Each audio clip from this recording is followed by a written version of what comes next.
Hi guys, welcome back to the new episode. और आज इस वीडियो में मैं बताऊंगा पबजी में एंड तक कैसे सरवाइव कर सकते हो और विनर विनर चिकन डिनर कैसे ले सकते हो। So basically these are my PUBG mobile tips for you guys and these are basically for noobs who just started this game. So first thing first, all you have to remember is do not jump into the water, jump near it. अगर आप पानी के अंदर कूदोगे तो एक तो पहले ही तुम्हारे पास कोई एमो नहीं है और ऑलरेडी कोई अगर बाहर खड़ा होगा तो लंका आपकी लग जाएगी। सबसे पहली चीज़ जो आपको ध्यान में रखनी है, पानी में नहीं कूदना है, पानी के पास कूदना और घरों के आसपास कूदना है। पहले लोड करना अपने आप को। अगर तुम्हारे पास बैग है या नहीं है वो इजीली चीज़ें मिल जाती हैं। और ध्यान में सिर्फ ये चीज़ रखनी है कि भागना एकदम सीधा नहीं है और नक्शे को ज़रूर चेक करना है। अगर आप गेम के एंड में होते हो और आपको पता है कि यार सर्कल वहाँ बन रहा है, then you should open the map and zoom into it और देखो कि हाँ मैं अगर इस तरफ जा रहा हूँ तो ठीक है।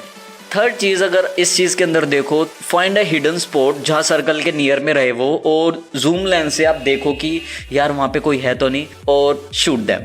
अगर आप ऐसे नहीं करोगे तो दूसरा तरीका क्या होगा, आप सीधे सीधे उसके अंदर भागोगे और गोली खाओगे बेवजह। सबसे बेस्ट चीज़ यही है कि सर्कल के आसपास रहो सो दैट बंदे जो वहाँ से अपने आप को रिकवर करने के लिए आते हैं, जो सर्कल के अंदर आना चाहते हैं, सेफ जोन के अंदर आना चाहते हैं, उनको आप बाहर ही मार सको।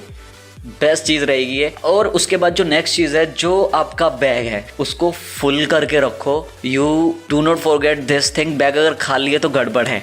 अगर गोलियां नहीं मिल रही है तो पहले गोलियां ढूंढो यार, अपनी गोलियां ना एकदम भर के चलो और कोई भी मिले फोड़ना स्टार्ट कर दो। अगर ऐसे नहीं करोगे तो आपको ही मार के चला जाएगा। तो दीज आर द थिंग्स जो दिमाग में रहनी चाहिए, वरना तो ऐसा तो हो सकता है कि यार मैंने पबजी खोला और I am just playing that game. कोई भी प्रॉब्लम नहीं होगी, you can even play that way. But अगर इन टिप्स को आप माइंड में रखते हो कि मुझे पहले उधर उतरना है, फिर बैग भरना है, फिर साइड से जाना है, अगर मैं स्क्वाड में हूँ तो मुझे एक स्क्वाड के साथ रहना है, और हाँ अगर स्क्वाड के साथ हो तो कम से कम 20-30 मीटर के दूर रहो या 50 मीटर्स दूर रहो सो दैट इजीली रिवाइव हो सको। और अगर कोई मार रहा है तो आप उसका शिकार ना बनो या फिर आपका पार्टनर उसका शिकार ना बने। बहुत इजीली अपने आप को सर्वाइव कर सकते हो।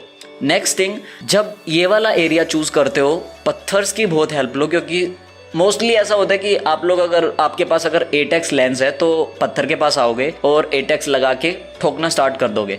बट अगर आपके पास 4x है या 2x है तो सीधा सेंटर में मत जाओ। मैं अभी सेंटर में बैठा हूँ, जो कि गलती करी मैंने। अगर मैं सेंटर में ना होता तो मैं इजीली चिकन डिनर ले जाता, बट सेंटर में होने की वजह से किसी स्नाइपर वाले ने मुझे मेरी खोपड़ी उड़ा दी और यहाँ पे मैं मर गया। तो मैंने खुद ही अपना टिप ध्यान में नहीं रखा, आगे रख रहा हूँ, जिससे मुझे काफ़ी सारे चिकन डिनर मिले हैं। नेक्स्ट चीज़, ये जो स्टोन्स आप लोगों को मिलते हैं या कोई हाइड आउट आप लोगों को मिलता है उसको रिकवरी के लिए यूज़ करो और ट्राई करो लेट के रिकवरी करो या बैठ के रिकवरी करो। अगर खड़े होके करोगे तो कोई भी ठोक देगा, पता भी नहीं लगेगा, सीधा आएगा फलाना killed you from this gun. Next thing, जो बेस्ट गन्स मुझे लगती हैं, scar, AK-47 and the DB-28 which I mostly use for that दूर से उड़ाने वाली चीज़ों में। और अगर आगे मैं इस गेम में टिप्स की बात करूँ तो अगर आपको 8x मिल गया है, even if you are lucky enough 8x मिल गया तो उसको 4x की तरह भी यूज़ कर सकते हो। रीज़न बताता हूँ 4x की तरह यूज़ करने का। कई बार होता है कि 8x से वो स्टेबिलिटी नहीं मिलती है। अगर आप भागते भागते मार रहे हो या आप रन करते करते मार रहे हो या फिर किसी छत के ऊपर हो और कोई आप पे हमला कर रहा है, तो 8x से वो स्टेबिलिटी एकदम से नहीं आएगी। तो 4x करके उसको तुरंत मार के और अपना हाइड आउट कर सकते हो, स्टेबल होके 8x यूज़ करके दूर से उड़ा सकते हो। तो गाइज ये थे कुछ मेरे टिप्स और you can say them tricks जो पबजी में आपको आगे तक ले जा सकते हैं और चिकन डिनर दिला सकते हैं, एंड तक सर्वाइवल दिला सकते हैं। एंड होनेस्टली गाइज मैंने 5-6 लोग ही मारे हैं और मैं कई बार ऐसा होता है कि एक में भी मैं लास्ट तक सर्वाइव कर जाता हूँ एंड में मेरा मारना स्टार्ट होता है। These were the tips and tricks, my opinions about these things. तो अगर गाइज आपको वीडियो पसंद आया हो लाइक जरूर करना हो, सब्सक्राइब जरूर करना एंड अपने पबजी फ्रेंड्स के साथ शेयर करना मत भूलना। Thank you so much guys for watching the video. I will see in my next one.